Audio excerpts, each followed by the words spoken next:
Hi guys, it's that time. It's our Bible Teaching Snippet of the day. I was listening to the radio today and I heard an old song. The title of it is Blessed Be the Name of the Lord.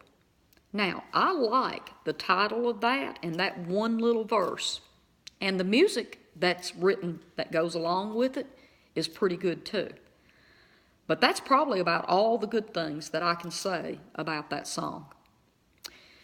The lyric goes, He gives and takes away, blessed be the name of the Lord.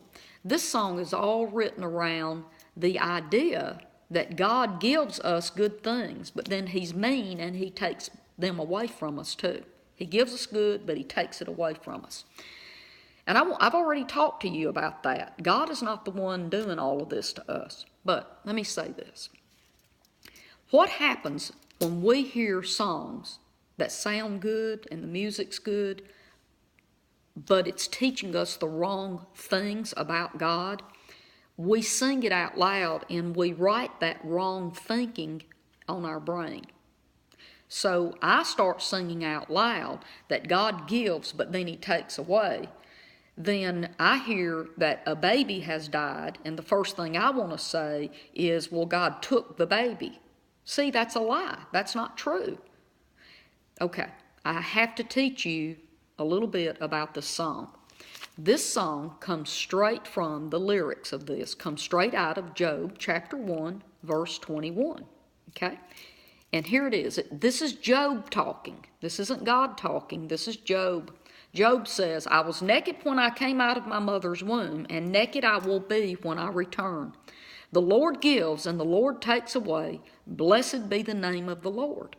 Those are the words to and the lyrics to that song. Okay, this is where I have to teach you a few things. I've already told you that we have to rightly divide Scripture.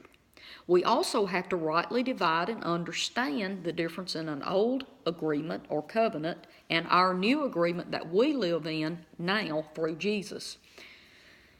Job is in the Old Testament, and here's something that very few people know. Job was actually set in a time period before the Moses Law. Remember, the Moses Law was do good, do bad, get bad. Poor Job wasn't even under the do good, get good with God. He lived before that covenant was put in place. Now, scholars believe that even before Abraham is when Job was written. Job lived before Abraham or around in that same time period. The key here is that even Job wasn't involved in the Abrahamic covenant. So he didn't have the covenant that Abraham had or the one that Moses had. Poor Job is out there without any covering from God.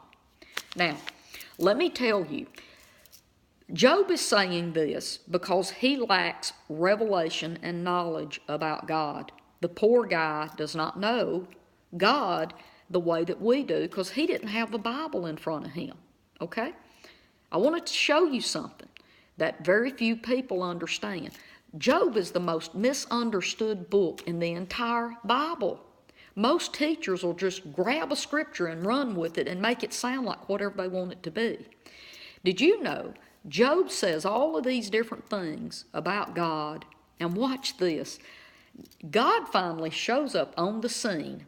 I'm in Job chapter 38, verse 1 and 2, and this is God talking to Job. He says, And the Lord answered Job from the whirlwind, and God said, Who is this that makes my purpose unclear by saying things that are not true about me? Oh my goodness. God just answered Job and said, You are talking wrong stuff about me. Here's a confession. If God showed up and said, Faye, you are saying things that's not true about my nature and character, I'd probably wet my pants. But anyway, enough of the joking aside. Well, that might not have been a joke. It might be true. I'd probably be scared if God corrected me like that. But did you know, guys, look, the purpose of my teaching today was to show you how that somebody can take something completely out of context and teach it and sing it, and people believe the wrong thing about God. Now, the Bible accurately records everything, but not everything in the Bible is necessarily true about God, okay? So Job says this about God, and God shows up and asks Job, who do you think you are talking about things that you do not understand, and you're saying things about me that's not true? I hope this has blessed you by knowing this. I do want to talk to you a little bit more about Job, because 90% of our wrong thinking and stinking thinking that we think about God and that we get taught about God comes from not understanding the book of Job. So God bless you, and I'll see you tomorrow on Facebook. Bye-bye.